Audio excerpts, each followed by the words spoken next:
Kula nuwun sampurasun. Assalamualaikum warahmatullahi wabarakatuh. Mohon izin seluruh guru-guru saya, sesepuh, bini sepuh, adi sepuh, bini sepuh, bapak, ibu, kang mas, mbak ayu, teman sahabat, saudaraku dimanapun panjenengan berada. Sobat ngaji diri, pembelajaran yang kedua yaitu tentang mendalami arti, isi, dan maknanya, prakteknya ta'awud. A'udzubillahi minasyaitonirrajim. Aku berlindung kepada Allah dari godaan syaitan yang terkutuk. Nah, untuk mendalami ini, kita jangan melihat di luar diri kita. Jangan melihat setan dalam diri kita. Harus kita menyadari bahwa di dalam diri kita itu sejatinya ada sifat setan yang mengajak kejahatan, ada sifat jin yang suka menipu, sifat iblis sombong, sifat dajjal yang memandang sebelah mata, sifat hewan yang mengajak apapun dihalalkan. Maka dari itu, semua sifat 5 itu adalah perwakilan sejatinya dari syaitan itu sendiri yang ngajak negatif tadi. Oleh karena itu, secara syariatnya kita mengucapkan A'udzubillahi minasyaitonirrajim. Kemudian tarikatnya,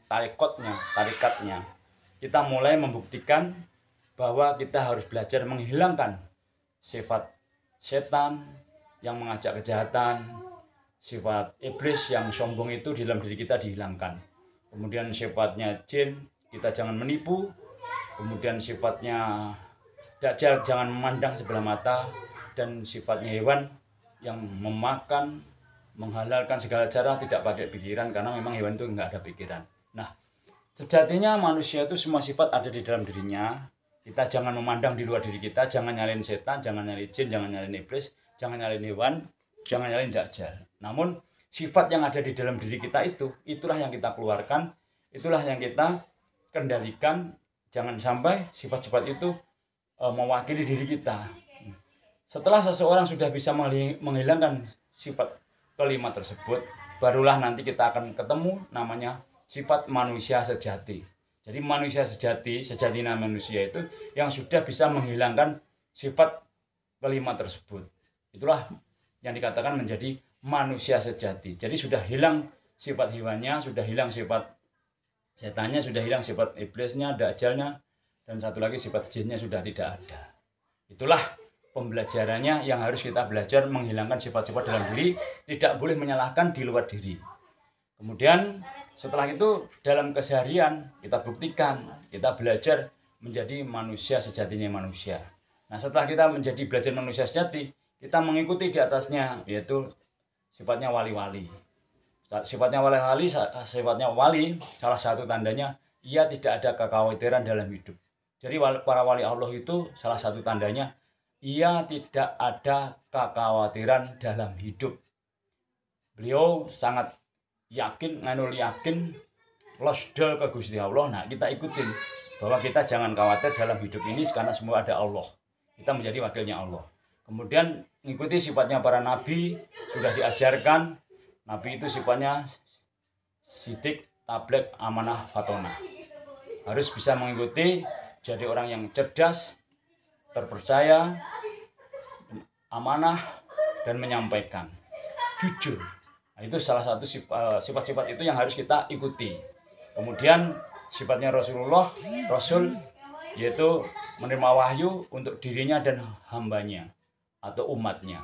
Oleh karena itu kita banyak belajar. Setelah kita banyak belajar, orang yang berilmu itu naik derajat. Kemudian kita kosongkan pembelajaran kita itu, kita sampai targetnya ngaji diri itu nol pikirannya, nol hatinya. Kita tidak punya apa-apa, yang bisa apa-apa Allah. Tidak bisa apa-apa, yang bisa Allah. Kalau Allah ngizin, kita bisa, nanti kita ngikutin share-nya hati kita diperintahkan oleh Allah itu untuk apa. Karena tugas kita leladi sesama dumadi, melayani sesama manusia, sesama ciptaan. Tugas kita di dunia itu, kemudian menyampaikan tugas kita. Yang merubah bukan kita, tapi dirinya dan Gusti Allah. Tugas kita hanya menyampaikan, membuka pikiran yang tertutup, menerangi hati yang gelap. Kenapa demikian? Karena memang sejatinya manusia itu dititipi salah dan dosa. Al-insanu mahal fatawanisnya. Nah, tugas kita menyampaikan. Wa tawasaw bil haq wa tawasaw bis sabr. Menyampaikan pada hak dan sabar. Membuka pikiran yang tertutup di antara kita, yang sehati, yang sefrekuensi, yang mau. Yang pendek dipanjangin, yang sempit dilebarin, yang dangkal didalemin, sehingga pikirannya menjadi luas, dalam, dan panjang. Kemudian ia menghilangkan egonya, menghilangkan negatifnya, menghilangkan prasangka negatifnya, prasangka buruknya dihilangkan. Kemudian yang ada di pikirannya, ia selalu berpikir positif. Always positive thinking. Mindset is prayer. Pola pikir adalah doa. Setelah ia belajar mengosongkan, menghilangkan egonya tadi, kemudian dipelajari untuk selalu mengingat Allah di dalam pikirannya. Setelah itu menyampaikan juga yang kedua adalah menerangi hati yang gelap, yang di hatinya masih banyak ketutup syirik, dengki, takabur, sombong, serakah, amarah, membenci, memaki, menghasut, menyerang, dan seterusnya. Yang nutupin hati itu kita bareng-bareng mengingatkan, menyinari. Karena kita bisa melihat ini karena ada lampu, ada cahaya. Hati juga bisa begitu. Kalau hati ada cahaya, hati kita akan bisa melihat. Hati kita kalau meminggirkan atau menyingkirkan dari penyakit hati, hati kita akan bisa melihat, bisa menyinari diri kita, menyinari keluarga, dan menyinari hati orang lain. Kemudian setelah itu kita mengikuti Rasulullah, akhlak yang mulia, innama bu'itsu liutammima mahrimal akhlak. Sesungguhnya Nabi Muhammad diturunkan ke dunia itu untuk menyempurnakan akhlak. Akhlaknya sudah ada, tapi lebih disempurnakan. Ilmunya dari para nabi Adam sampai nabi terakhir sebelum kanjeng Nabi adalah tarekat hakikat ma'rifat. Ilmunya dalam. 3. Persamaan dari Nabi Adam sampai Nabi ke-24 adalah tarekat hakikat ma'rifat. Kemudian kanjeng Nabi Muhammad SAW ditambah syariat. Jadi kanjeng Nabi penyempurna syariat, tarekat, hakikat, dan ma'rifat. Lengkap di kanjeng Nabi Muhammad SAW. Dulu belum ada rukun Islam. Setelah kanjeng Nabi Muhammad SAW ada rukun Islam. Satu sholat semua. Satu puasa semua.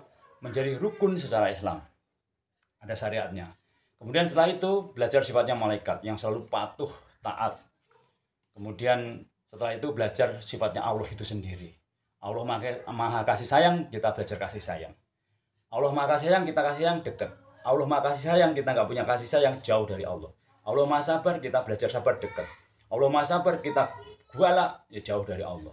Allah maha ikhlas, kita belajar ikhlas, dekat. Allah maha ikhlas, kita pelit, ya jauh dari Allah. Kembali ke diri masing-masing, monggo. Allah maha adil, kita adil. Kita nggak punya keadilan, jauh dari Allah. Dan seterusnya itu, sampai nanti kita berusaha yang terbaik. Kita belum baik, belajar baik. Kita belum benar, belajar benar. Kita belum dekat, belajar dekat. Menjadi wakilnya, kita akan ditunjuk oleh Gusti Allah, dipilih Gusti Allah, dicintai Gusti Allah, dan yakinlah kita akan menjadi sesuai yang Allah inginkan di dunia untuk melayani sesama manusia. Endingnya hidup kita manfaat untuk orang banyak dan mencari ridhonya Allah. Khairun nas li anfa'uhum linnas. Jadi sebaik-baik manusia yang dipakai oleh orang banyak, yang manfaat untuk orang banyak. Maka dari itu buktikan, renungkan, dan resapilah itu. Terus ngaji diri, ngaji ke dalam dirinya, dibuktikan ke dalam dirinya. Secara syariatnya apa, secara tarikatnya apa, hakikatnya apa, marifatnya apa. Kemudian setelah dilakukan tadi, menghilangkan sifat yang buruk-buruk di bawah sifat sejati manusia tadi. Kemudian dilakukan, dibuktikan, memang sejatinya manusia itu terlahir dari suci, belajar kembali ke suci. Belajar. Kemudian setelah itu Gusti Allah itu yang maha suci. Siapa belajar bersih akan dekat dengan yang maha suci. Laku suci adoh bebaya pati. Laku suci adoh bebaya pati. Laku suci adoh bebaya pati. Orang yang belajar bersih, lahir dan batinnya yakin akan jauh dari hal-hal yang tidak kita inginkan. Namun Allah akan selalu melindungi, memberkahi, menyelamatkan kita, memberkahi kita sehat selamat, panjang umur, murah rezeki, tercapai segala cita. Tadi saya ngomong jauh tadi kurang tepat. Jadi kalau orang yang mendekat dengan Allah itu akan selamat, sehat, aman, nyaman. Jadi jangan jauh. Tadi saya salah, kemudian dibenerin. Orang yang dekat dengan Allah akan selalu dijaga, sehat, selamat, panjang umur, murah rezeki, tercapai segala cita-citanya, hidupnya mampu sejahtera, kaya hati, kaya harta, kaya segalanya. Dan Allah akan menjaga kita, melindungi kita, memberkahi kita, dan seluruh alam akan mendukung. Semuanya dijadikan oleh Allah menjadi miliarder yang baik hati. Kurang lebih minta maaf. Bila taufik wal hidayah. Wassalamualaikum warahmatullahi wabarakatuh. Rahayu, rahayu, rahayu. Matur suwun. Salam sobat ngaji diri.